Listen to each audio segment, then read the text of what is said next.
Our second panel is on the state of internet accessibility. One of the things we heard from the first panel was more measurements about that would be good. Another thing that we heard is that it's a little bit more nuanced and not so black and white. So our second panel is about how do we figure out what the state of internet accessibility is and what are the questions surrounding that. Our moderator for this panel is Professor Arvind Narayanan, who's a colleague of mine in the Department of Computer Science. He's also faculty in CITP. So I'll let Arvind take it from here. Excellent. So for the second panel, we're going to drill down a little bit more into the technology and questions around measurement, as Nick said. But of course, in doing that, we have to be mindful of the broader context. As we were repeatedly reminded in the first panel, we have to worry about ethics. We have to ask questions about how these measurement techniques are then going to improve tools for internet freedom. So that's going to be the broad theme of the panel today. And we have three brilliant panelists. We have two technologists and one person from government. We'll start with Roya Ensafi, and she's a postdoctoral fellow here at CITP. And she previously completed her PhD at the University of New Mexico. Let me tell you a couple of the really cool projects that Roya has worked on. In one project, she figured out a novel technique for figuring out if two machines, A and B on the network, can talk to each other. And this can be done by a researcher who neither controls the machine A or the machine B.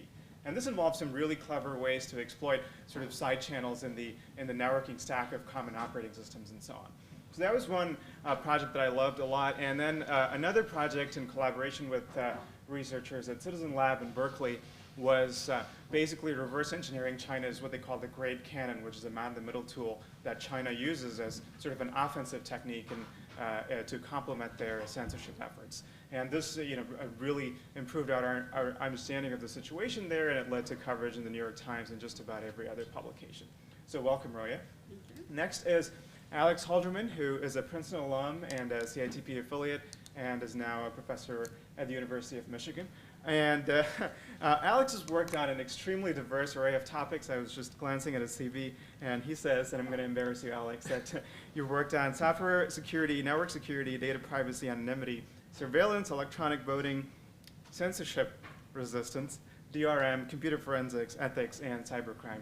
And I was looking at that and I realized Alex has genuinely made great contributions to all of those topics. And today he's going to be particularly talking about his work in the internet measurement area.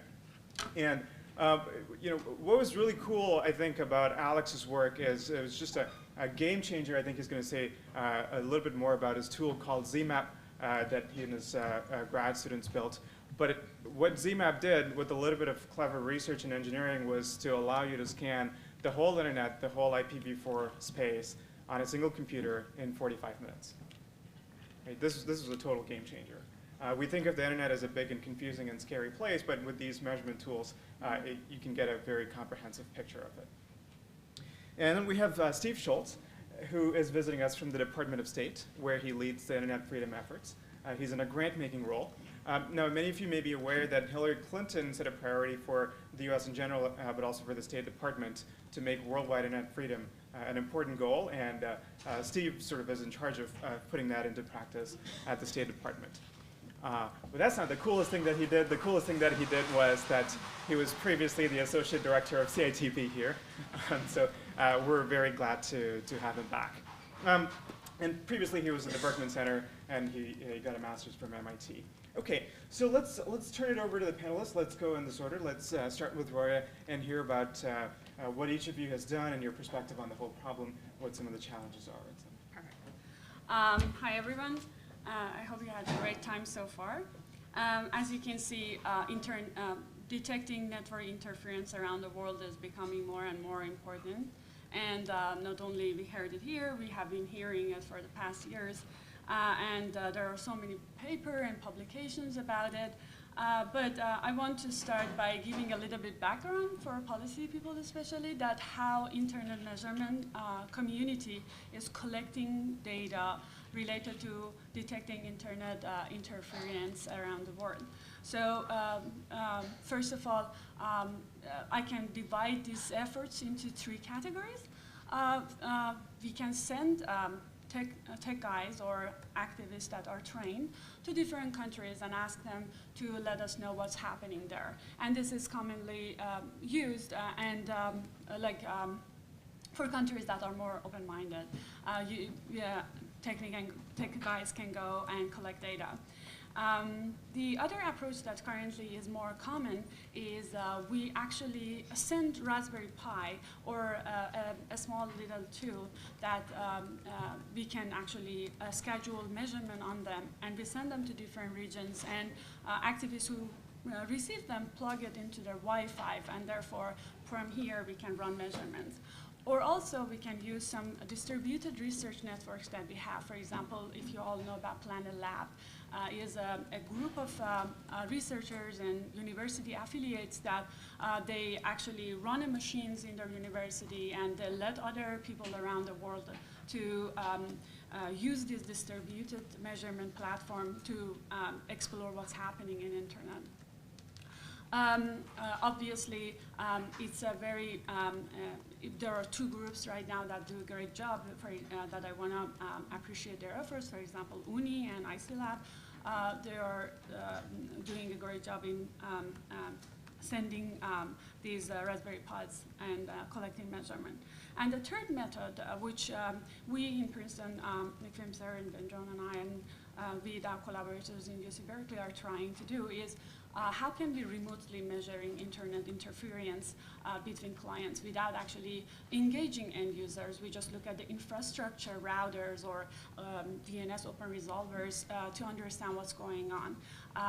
I personally prefer this approach much more better because end users are not involved, activists are not involved, and we're engaging the per se routers that are if we run measurements or we collect the data from them, there is not directly any person responsible for it. This is the way we collect the data, but it's not as simple as it looks like. We hear often from policy people and everybody who is desperately looking for data that why don't you guys run these tools longitudinally? Why don't you collect data from this place and this place? And I want to actually touch this topic by explaining one of our lab's experiences. And that is, internet is a messy environment, and writing a tool that can be run longitudinally is a very, very tough job. For example, for one technique, even in the level of DNS, detecting network interference, we have been looking at outliers that, so first of all, you write a tool, you spend so much time, you make sure that the code is perfect, well documented, that takes a lot of time and effort. And after that, you run it and you collect the data. And you will receive so many outliers that not necessarily mean anything. It doesn't mean somebody is doing something. It's just like the actual behavior of the network, but it's so many exceptions there that you have to go one by one and explain. And after that, there is a whole calibration phase that what is the rate of you want to send this measurements that you want to send, that you stay on a radar, you don't actually cause a bandwidth issue for the links that you are running your measurement from. And when it's that done, then you have to think about, okay, you collect all this data and you are capable of actually running them and collecting them. How do you want to actually extract the information you want from them? And then that's another headache, because then you have to find out what is the ground truth there. Like a country that you're studying, what is the norm? How can that go wrong? What is the network interference by that government means? What are their capabilities? What the sensors can do?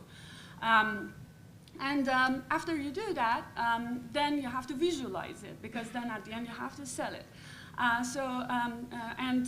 That is another headache, because how you want to visualize such a big amounts of data. So there is a whole phase of how can we classify this data in a very meaningful manner.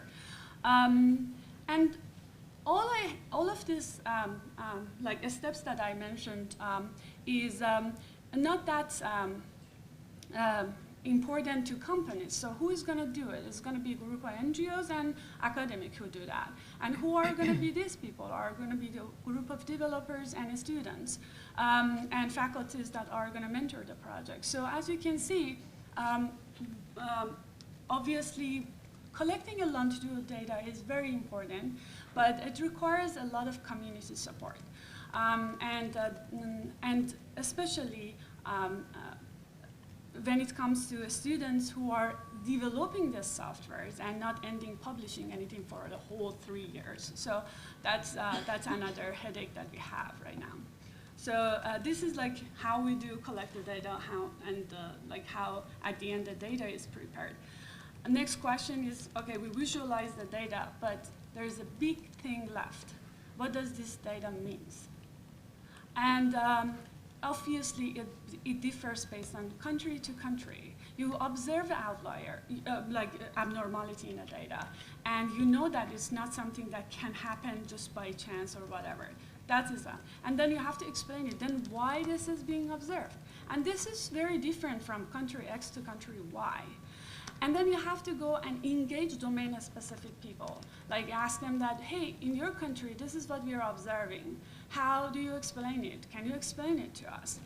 And so this is a whole journey till you read a report on that, for example, country X is don't respect to human rights. Another interesting thing that comes up is countries are different, the way they do censorship is different, everything is different, and then we want to find a criteria to judge countries' human rights issues. Like we want to actually, and that's the wrong approach everybody wants to go for, is they want to have a world map, because right now Google prepared a very nice API, and so it's easy to prepare that Google map, and they want to color the countries in different ways so that like, obviously, China become reddish, and then the next one is Iran, and then 2, 3 of them. Then you ask them how much vantage points you had for this data that caused you to rank countries and their freedom of speech this way. And then you find out, like, for example, in country X, you have one VPS that is shut down, like, most of the time. It's open, like, running for 3 hours in weekends and whatever. And that was the way that we are judging countries. So there is a huge demand from other interdisciplinary research areas to help and chip in to help us come up with the criteria in these regards. Yeah, that's for now is introductory to a whole journey. And yeah, I give it to Alex.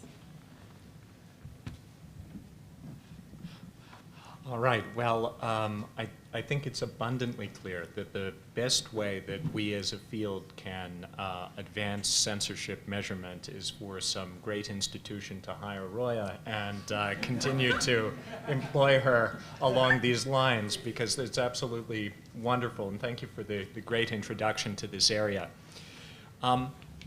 So my work that's most relevant to this, as Arvind mentioned, is that I do work in large-scale internet measurement. And by that I mean my group develops and uses tools that try to understand the internet as this large and complex collection of heterogeneous devices that it is. And we use tools that we've built to try to look for vulnerabilities, to try to understand some of the distributed infrastructure behind security tools. And also, we're very interested in looking for applications of internet-wide measurement for studying and understanding censorship. So I wanted to toss out in just a few minutes some ideas for future directions. These are not entirely original to me. There are other people thinking about these too. But thinking about ways that we can try to use large collections of existing data or data that we can generate centrally or from the with network-facing tools in order to detect and understand trends in censorship. And a lot of what I want to talk about really is complementary to the on-the-ground approach that Roya started by mentioning, to putting devices like Raspberry Pis out in the field where people are being censored and just studying their perspective. And that's an extremely valuable perspective, but it's also one where maybe you can only measure so much from any one point. It's also hard to recruit people, hard to protect them, and so forth. So looking for new ways to maybe more centrally measure censorship or repurpose existing data to do it would definitely be complementary to that. So as Arvind mentioned, one of the tools that we build and maintain in my laboratory is something called ZMAP. And ZMAP is a very powerful tool for internet-wide scanning. So using ZMAP from just a single computer in a laboratory with a good internet uplink, we can probe every other computer in the public IP v4 address space in just a few minutes. So in the length of time I'm speaking now, we could send a packet to everyone with an IPv4 public address and find out whether their computer was there and speaking on, serving data on a particular port. So that's the foundation for building all sorts of more complicated measurements where we might want to, once we know a computer is there, probe it in order to understand whether it's running a web server, whether it's an Internet of Things device with a certain characteristic or problem, or even to detect whether it is or even just merely to detect that it is alive and at that portion of the address space. So we can use ZMAP to build a picture of the entire internet from the perspective of one point. So what is visible from here at Princeton University or at the University of Michigan? And we can do that very efficiently. But then using that to try to study censorship, you want to be able to contrast the perspective here in Princeton to the perspective, say, in China or Iran. And that's where the challenge comes in, because this is a tool that's highly visible that someone is using it. It takes a bit of specialized knowledge to run. We can't just send it to an average citizen in under a repressive network environment and ask them to do it. But there are some opportunities. For instance, already we can see that a large fraction of people who use ZMAP, which is an open source tool, a large fraction of the people who use it are already in China. And so we can see that the traffic coming from ZMAP users probing everything else, much of it is already there.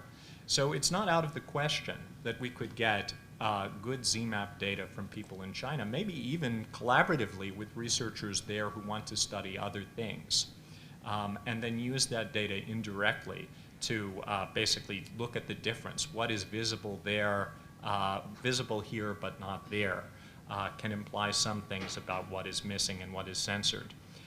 So there are opportunities to use it, and it's also just a representation, I think, of a trend in internet measurement towards using richer and richer data sets about the global internet. So thanks to bandwidth getting much greater and computers getting a lot faster, especially at networking tasks, the internet doesn't feel so big anymore. We have a few billion devices, but that is no longer so much greater than the capacity of a single device on that network that it's impossible to imagine trying to understand and manipulate that kind of data set from one point.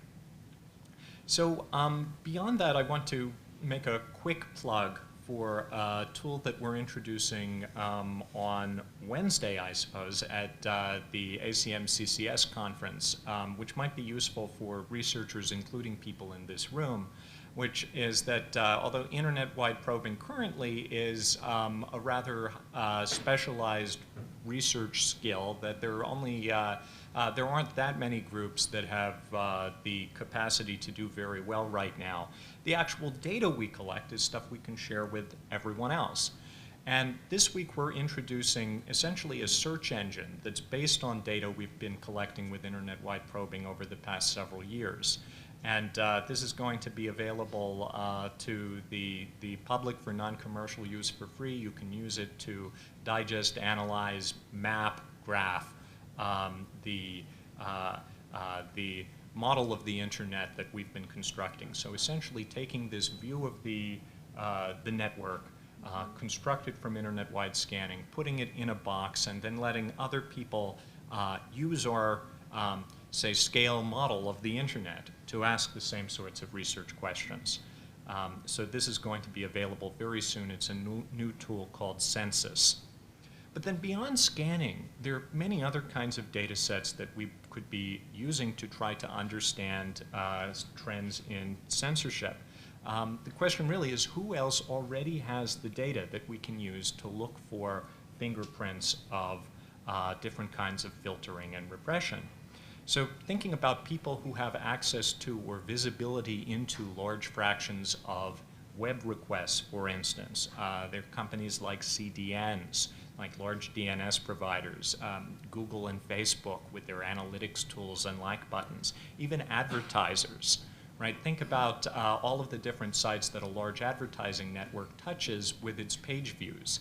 If we can compare the page views, say, in the US to China and find out that there's suddenly a disproportionate loss in page views to certain categories of sites, then that's a good indicator that something has changed. And then we can go and use tools like these on-the-ground measurements at certain individual points to try to confirm that that is the evidence of censorship. So the question to me really is, how can we create the right incentives for cooperation between the people who have this data and the researchers who want to use it to advance the good? So here's one more wild thought to maybe close things. So who absolutely has the kind of data I'm talking about? Well, think about NSA and other intelligence agencies who are already surveilling global internet backbones with with really fantastic coverage. So we have to assume that if we, say, do an internet-wide scan here, they also have the results at the same time we do, because they can see all the responses coming back on their way to us. Similarly, all of the web requests, all of the reset packets generated by something like the Great Firewall of China are surely already visible to the sensors with an S, sensors with an S, that the NSA and other intelligence agencies have. And if it's the case, as I believe it is, that understanding trends in censorship by other countries is an indicator of changes in foreign policy of other countries or important events happening that are going to be relevant to US national policy and defense, it seems like something that these agencies might be tasked to do as part of what they already collect and analyze, to give a heads up to at least relevant parties like Steve here that certain changes in censorship behavior have taken place. So that's a wild thought that may never necessarily get into the hands of researchers like us who are working in the open world. But it's amazing to think what might be available already to the powers that be. Thank you. Thanks so much, Alex.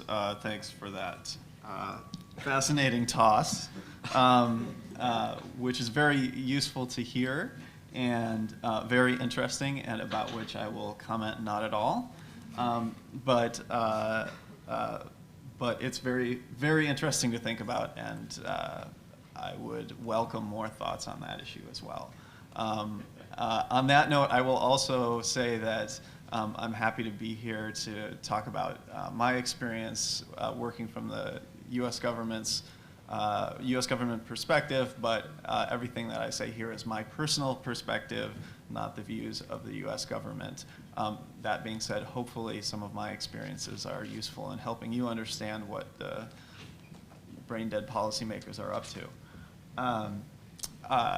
Arvind was very generous in his introduction. I do work as part of a team within the State Department that primarily funds internet freedom projects.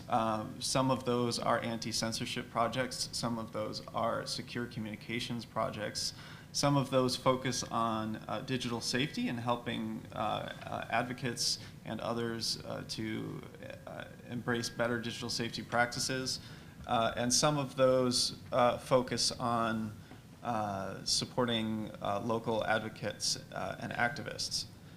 Finally, we also support some research projects as well, because hopefully we're making informed grant-making decisions based on what's happening in the field, and also paying attention to what all of you are doing. Some of what I'll mention today repeats a little bit of what I talked about at the FOCI conference, which if those of you, or the FOCI workshop at the Usenix Security Conference, if folks are in the room aren't familiar with that, if you come from a different discipline and you're interested in seeing the perspective of what computer scientists and others in this field are doing on a technical level, I encourage you to check it out. I don't know where it is. Where's Usenix next year? Do we know? Anyway. Austin. Austin. Yeah. I will piggyback on a comment that Alex made near the end of his remarks. I think much of this is about aligning incentives for cooperation amongst the parties that have data, have technical expertise, or have the policy leverage to make differences in this space. On the previous panel, I think it was Hans mentioned that most of the folks in this room probably consider themselves not just researchers but also advocates, and getting from research and information to outcome in the real world is important, and policymakers, as has already been discussed, play some role in that, and can certainly benefit from the research that happens here. A couple of other important themes that I heard in the previous panel were that social context matters, and I'd be interested in talking about the Turkey case study in a little bit more detail. I know that Roya, for example, has a lot of experience with how that went down and studying that as it happened. And also the comment that, the question really, how can we embed these values in the technology of the network? Because while the internet is is built to be open and unified and interconnected, I'm trying out this line of description, so maybe it's off, but sometimes the internet is a little bit too honest. And maybe we need to honest about where packets are going or what people are doing, and maybe we need to think about, well, how did we, and what were our assumptions, or what were the assumptions of the internet engineers? I won't claim to be an original internet engineer when engineering the system back in the day, and beyond circumvention tools that sort of build on top of that, are there things that are closer to the core of the network? As I mentioned, my work focuses on grant making. We also have a component within my bureau that focuses on policy making around these issues. And I play a sort of bridging role between the technology space and the policy making space to help translate some of these things. We need more of those people in Washington, so anytime I talk, I say, please, technologists, people with knowledge, come to DC and help to influence policymakers' decisions. And I'm also in just one bureau of the State Department, which is, of course, one agency within the US government. Our particular perspective is on supporting and promoting the types of freedoms articulated in Article 19, the freedom of expression, association, and assembly online. So my unicorn for internet measurement would give me the ability to see events as they are happening in time to have the type of policy impact that we need in the sort of very short, these short cycles. They feel almost like news cycles, but sort of policy cycles, foreign policy cycles sometimes, about events that are happening to provide reliable data to the people who are making decisions on those issues. So you can think of the Great Canon example, you can think of the Turkey censorship example, any other number of incidents. There's often a great need for confirmation of particular events. This isn't articulated by policymakers as we need a uniform, longitudinal, comprehensive database of all internet measurement. It may be the case that that's a necessary condition for the magic unicorn that I want, so that I can go to the web interface or go to the individual who knows how to operate the technology and say, hey, is this really happening? Or can you let me know when something is happening and it's not just an outlier? That may be what's necessary. From the policymaker perspective, sort of on the front lines, the magic word, one of the magic words is attribution. Who is doing this? And is it really happening? Can we confirm it? And of course, the techniques that have existed so far, as Roya described, are,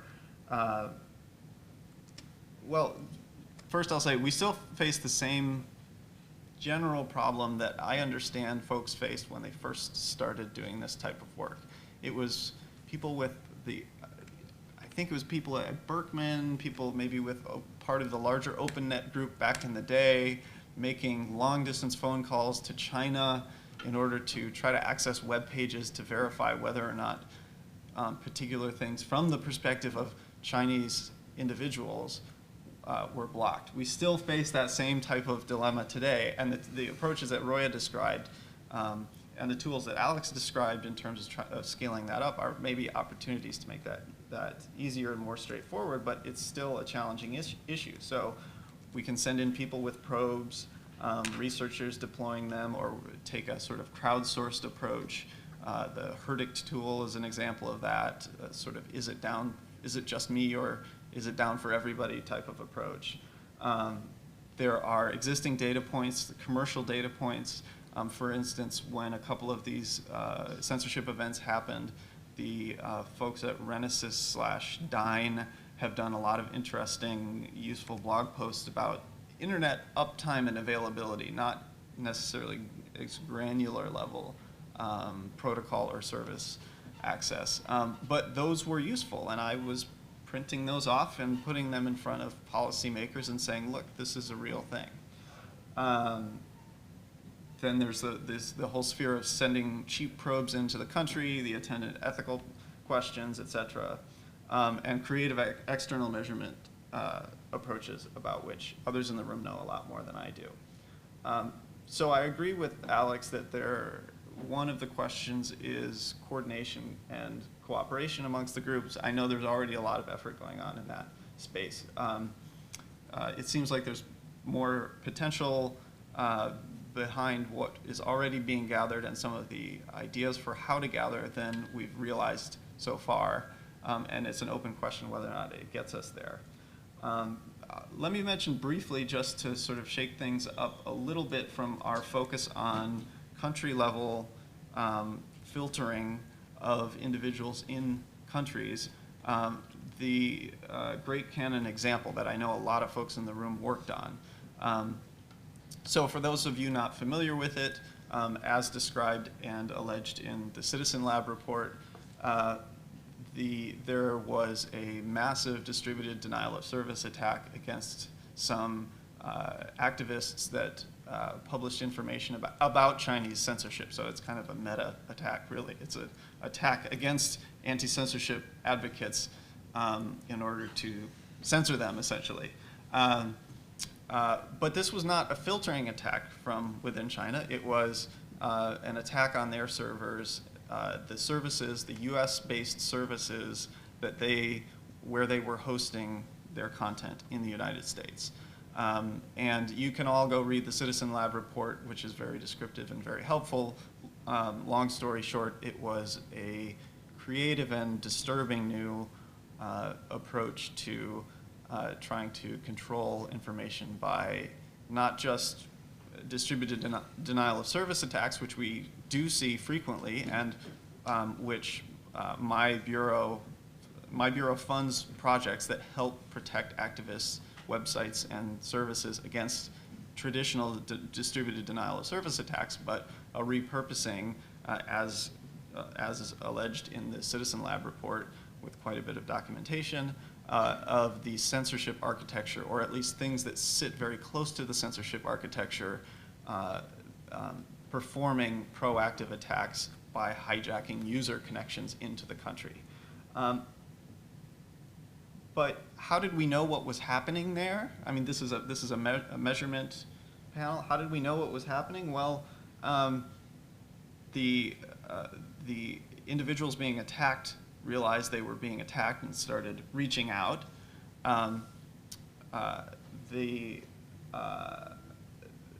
There were different sets of researchers involved, including some important work by researchers that were observing some of this from the outside anonymously and contributing research. There was a sort of massive scaling up of efforts focused very much on this particular event, with some very smart people in the room coordinating, direct communications that very much targeted on this particular event once it became clear that it was occurring, and the discovery of exactly how it worked took a lot of manual labor, focused effort over days, weeks, really, from what I understand.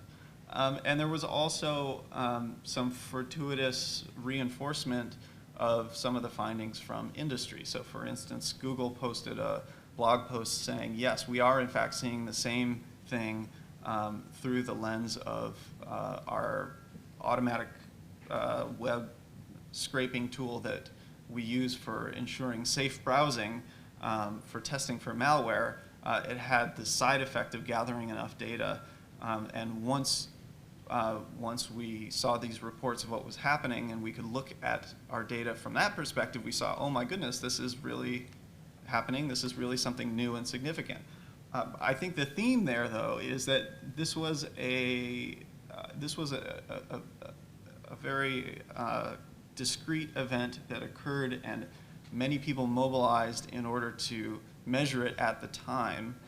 It was ad hoc. It was very effectively done, but it wasn't because we had designed some master system for monitoring the internet and the early warning system went off and everything worked as planned. It was a very broad-based team effort of sometimes distributed individuals. So in my unicorn universe, I would love to be able to have the kind of information that was coming out of that on some sort of automated basis for every one of these types of events. And that is most likely impossible, but I'll just put that out there as an aspirational goal. I think it was an interesting example, and I also just want to reemphasize that in that case, the censorship was not filtering style censorship, which is most of what we've been talking about, but it was a proactive attack. So with that, I'll turn it back over to the panel. Thanks, everyone, for those great comments. It was enlightening for me, definitely. I was scribbling down a lot of notes. So I want to highlight one theme that I think came up repeatedly in what everybody said, and that theme is of gaps. Gaps in terms of knowledge or data or tools where one group has something and the other group would maybe like to use it or collaborate, but there's something in the way. For example, Roya talked about technologists can measure all we want and visualize all we want, but at some point you really need social and political scientists, for example, to have the context to understand what you're seeing.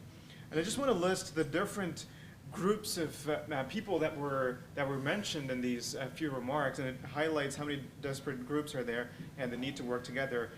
Measurement scientists, developers of circumvention tools, internet engineers at a layer lower than the circumvention tools, social and political scientists, even technology companies like ad tech companies is something that Alex mentioned, policy makers, advocates and activists, and grant makers, right? So these are all groups with some role to play, and I think there's no real fundamental barriers to many of these groups working together, but I think that the structures to make that collaboration happen still need to improve a little bit. So I'd love to hear from the panelists what your thoughts are on how to move forward along some of these collaborations and cooperation. you could talk about successful examples of collaboration that you've already seen, or where some of the frictions still are, and what can be improved, and how to move forward.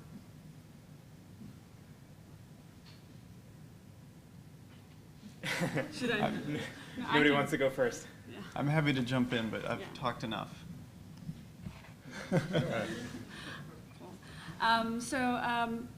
Yes, that's true. I think like censorship studies or network interference, I want to emphasize on the board that it's too soon to call this thing censorship.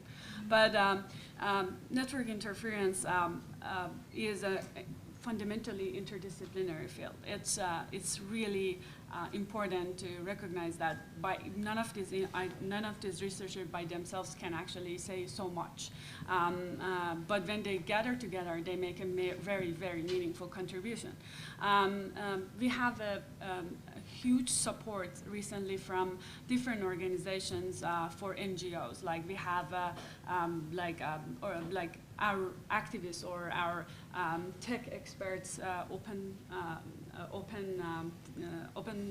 code developers, I always forget that, but code developers are getting more and more support to develop tools that are actually well documented, well written, and whatever.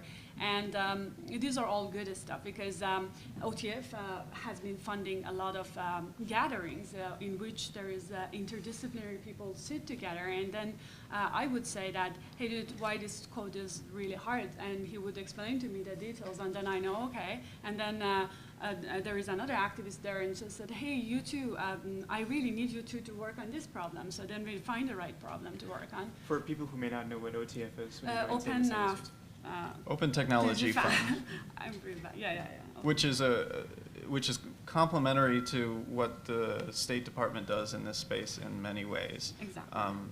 They tend to fund tool developers, but are also doing more and more on usability, more on digital safety, and they've funded a series of fellows Exactly.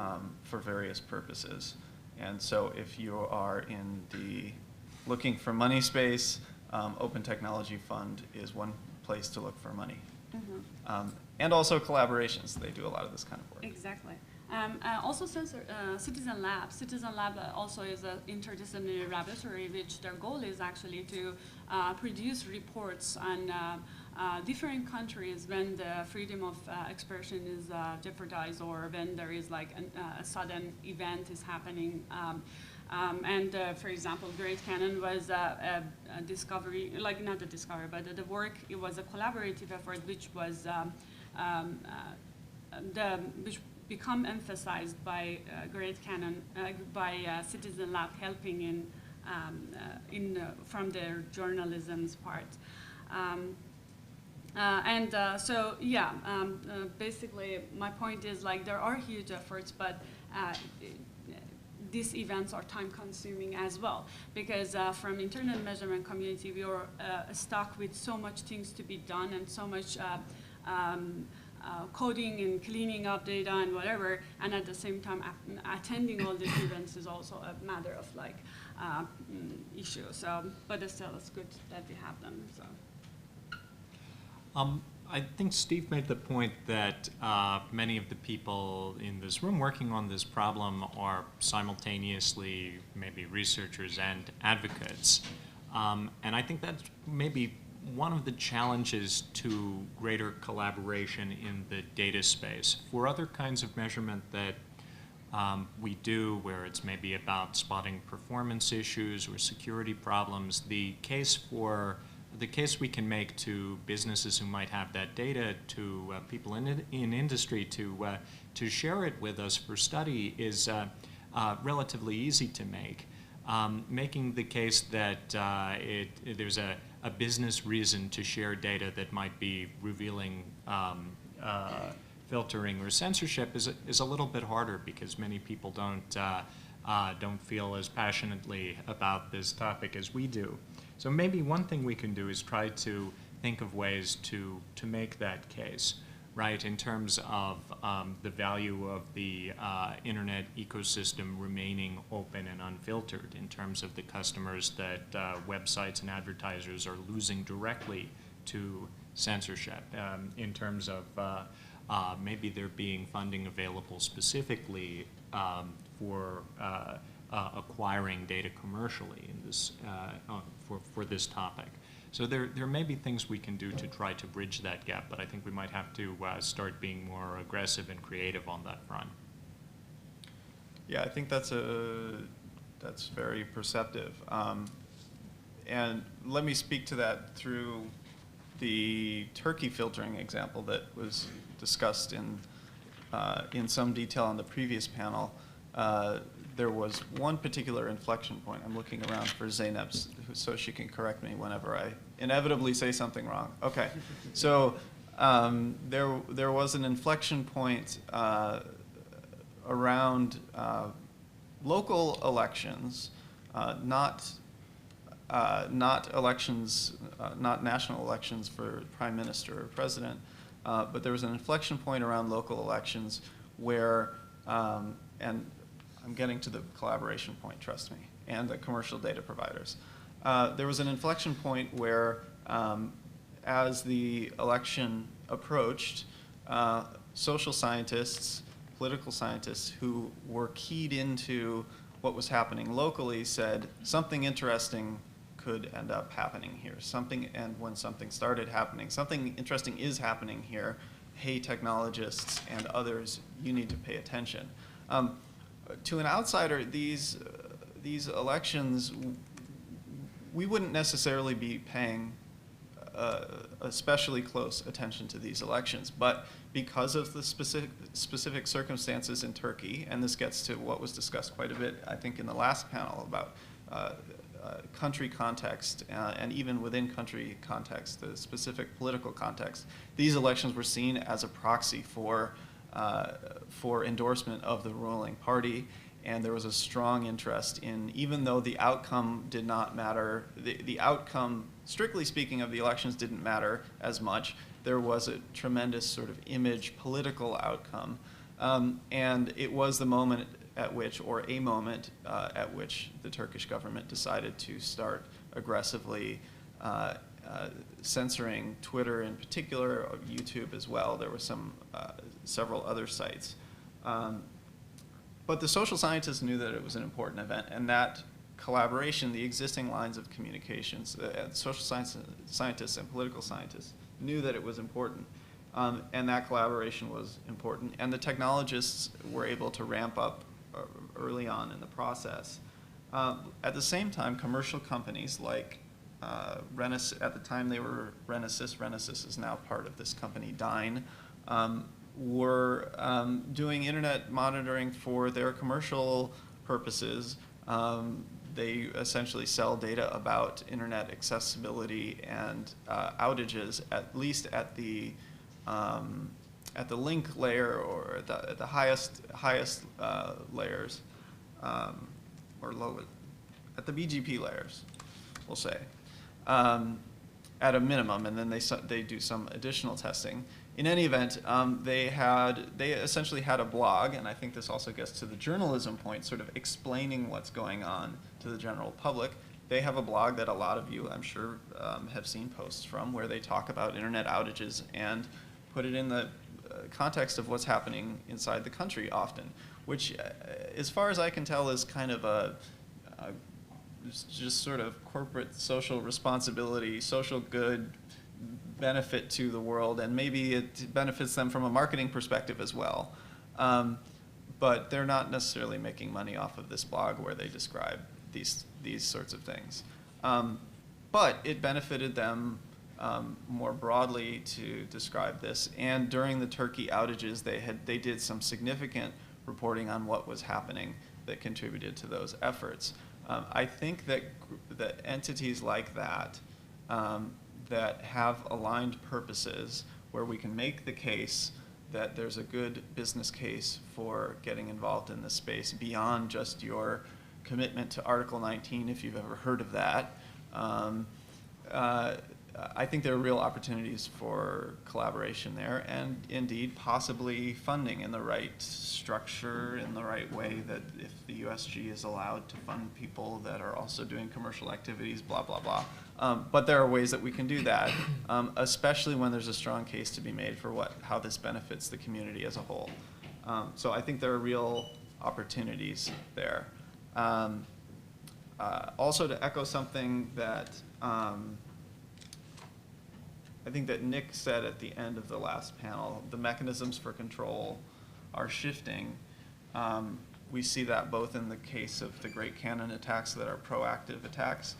Likewise, I think the space in Turkey has evolved over time. So at the time of those elections, censorship was taking place in a particular way. There was a battle between the government, the ruling party, and not just people trying to circumvent, but Twitter itself about what they would agree to withhold voluntarily under their country withheld policy. And what came out of that, from what I understand from reading the public reports anyway, is a general working process whereby the government has to obtain a valid court order which can be challenged, etc. The question going forward is, well, how well is that judicial process working, and is that balance that Twitter has struck best preserving openness and free expression? It may very well be the right balance, but the government learned from that process. It wasn't that there was a success there and then we moved on, but it's an evolving threat. Thank you. I have lots of other questions I want to ask, but I'd love to turn it over to the audience at this point. Hans? Kind of following up on Steve's, what you said, but it's relevant to everybody here.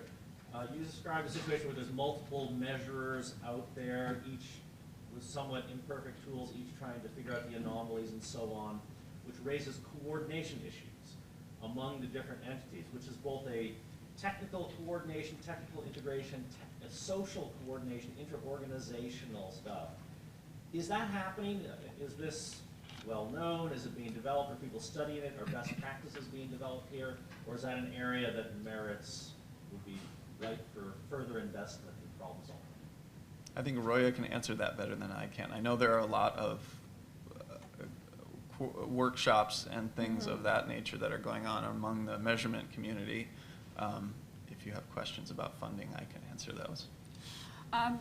Yes, I think we recognize that it's more than one group doing the work. It's actually from one person seeing the evidence of, like, Great Cannon pops in, but there was one blog that was published and somebody observed that. There was actually the group who were targeted observed the problem, and then they knew who to reach out.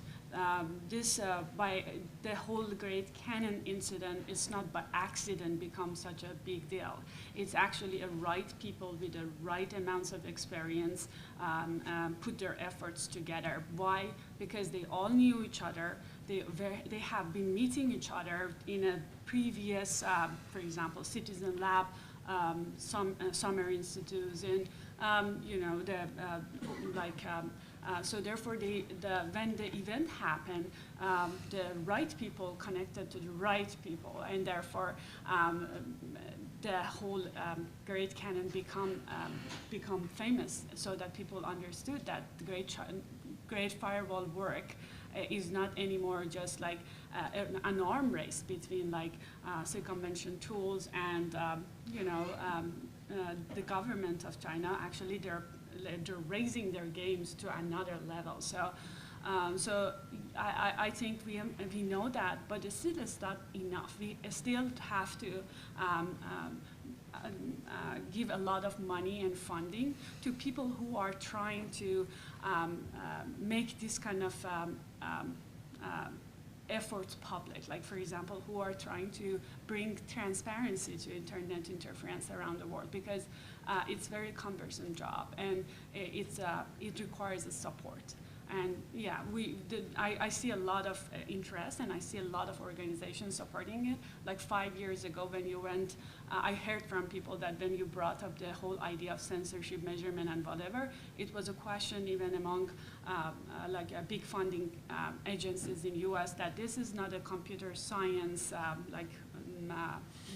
field to grant them, but now it's one of the top priority of NSF to grant and support. So money is we need more support, but it's still it's being observed. I think I saw Nick Weaver's hand. I just have a couple more useful additions on the whole coordination thing and the like. The one thing that we need to convince everybody else is PCAP sort of didn't happen. That this was people who report something weird on the internet.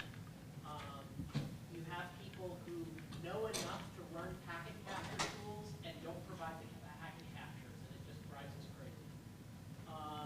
The other thing is we nearly made a huge mistake on the very beginning. We nearly ignored it and why we looked into it was interesting, not because it was important. That it turned out to be important is why we should have looked at it, and the interestingness should have been just the side note.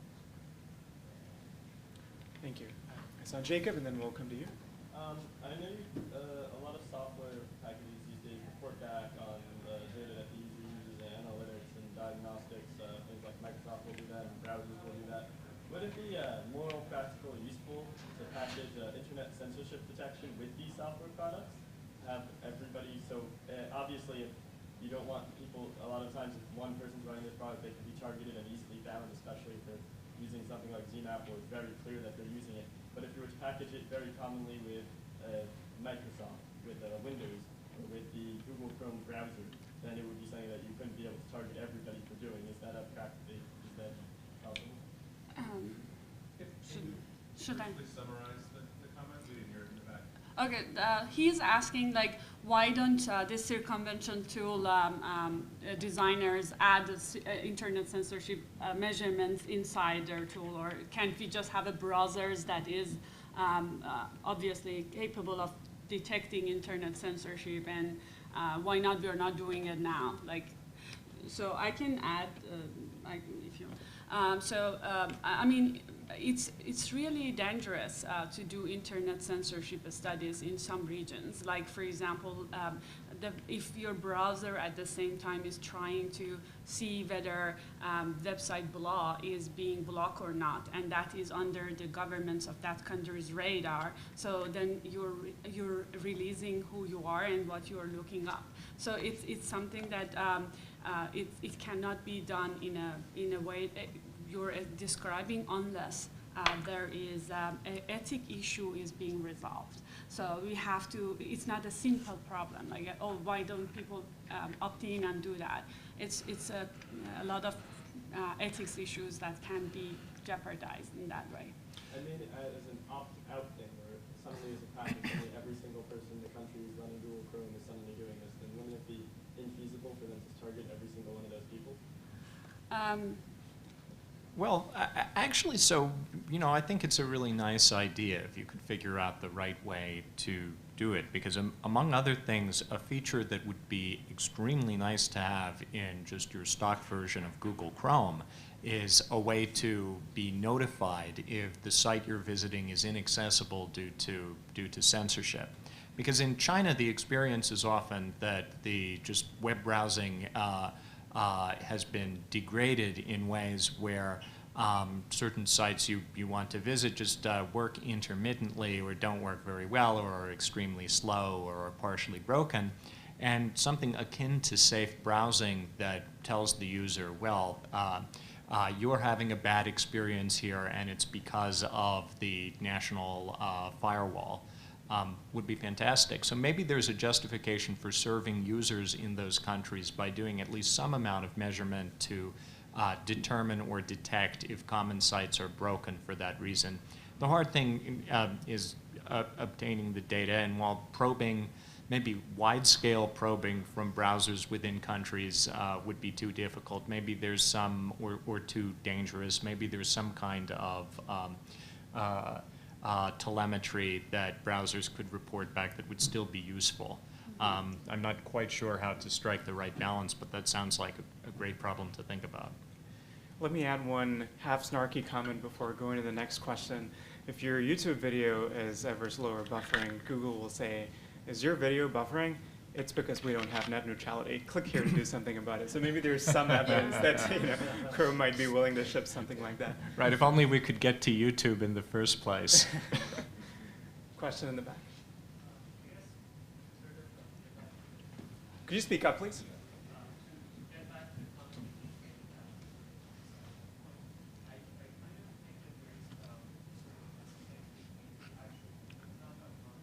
We still can't hear you, I'm sorry. So what I'm saying is that I think there's still. Stand up and shout at us, please, maybe. Thanks. All right, so, can you hear me? Yeah, that's better. So, kind of emphasize about what we should be doing because it's important. And what I say is that I think there's a disconnect between the activism between the people, the actual people who are in these countries, and the researchers here. I'm not talking about activists because for some of these countries, most of the activists who are actually capable of doing something are already outside the country. They do not have the real local context to provide to the researchers. And I think it's important that that we sort of also think about this issue that a lot of these kinds, well, in the case of like, for example, the Great Firewall, it just happened to be that the entity that was being attacked was actually savvy enough to understand that it was actually out of the country. So they reported it, and we were able to do this great study.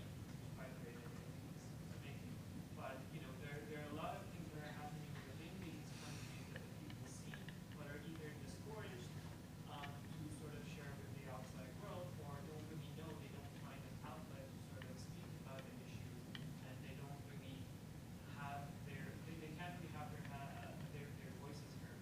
So I know that like people in ASO 19 are doing some sort of an outreach to people of Iran, trying to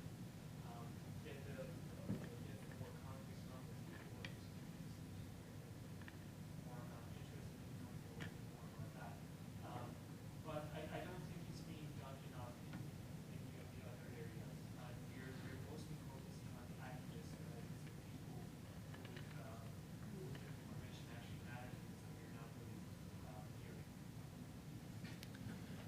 Yeah, I think that's a very, I think that's a point well taken, and where I encounter that is in the challenge of getting, integrating internet freedom activities, in this case anti-censorship work, into the broader set of human rights groups writ large, or civil society writ large. Many of those, and many of whom have much more extensive on-the-ground networks, have been established for a much longer time, and could benefit tremendously from being part of this community. And I think historically our challenge has been defining these issues from my little bubble. And I live inside the bureau that does human rights work. So the way that we think about the problem is that we have not yet fully mainstreamed the idea that internet freedom or uncensored access to the internet, or however you want to define it, is completely integrated with other human rights work. And I think that I think we're getting there. I think we're making significant progress.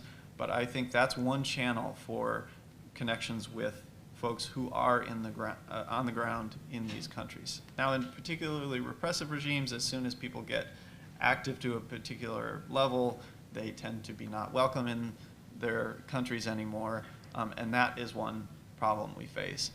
But I think getting, as you said, beyond just the pure activist network to broader network just of individuals is critical, and one of those paths could be through NGOs or other representatives of civil society that are present in those countries. And so that, I guess, is another entity to add to our list of groups that we should coordinate with, which is sort of traditional human rights or NGO or civil society groups that aren't necessarily thinking about these issues, but should integrate it as part of their portfolio. More questions? So, this is for, I think, all the panels, actually. So, several people made the point that there's lots of data available, and it would be nice to sort of put it all together, if only we could get it. You made the point, Alex, about the NSA. There was some other, the question about Google, other people having access to some very rich information. But they may not want to share it. So is there a way around that? So that you could have your search engine portal thing? Do we have to basically replicate everything that's being done? Do we have to ignore the fact that that stuff exists and try to do it anyway? Do we try to liberate that somehow? What's the, how do you navigate that? My answer is probably going to be unsatisfying, but hopefully at least somewhat substantive. I do think it's case by case. So I think in the case of commercial entities, it's about making the case that your incentives are aligned with our incentives, plus possibly you're good people, you want to achieve a good end, even if you're not going to make money off this. If you're a big enough company, this is a good side thing for you to do. But I do think that there are strong business cases to be made, and if you think about major content companies or major content delivery companies that don't have access to certain markets, the argument that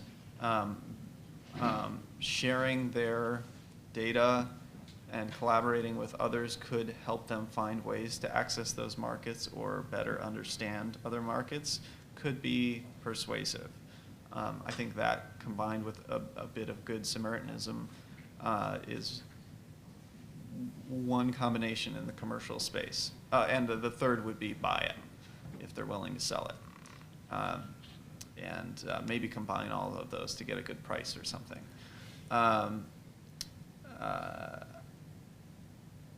In terms of the other caches of information, let's see, what else are we talking about? Government, I probably won't comment on. In fact, I won't comment on. And I simply don't know. You can enough neither about it. confirm nor deny whether the government has a big cache of data. Yeah.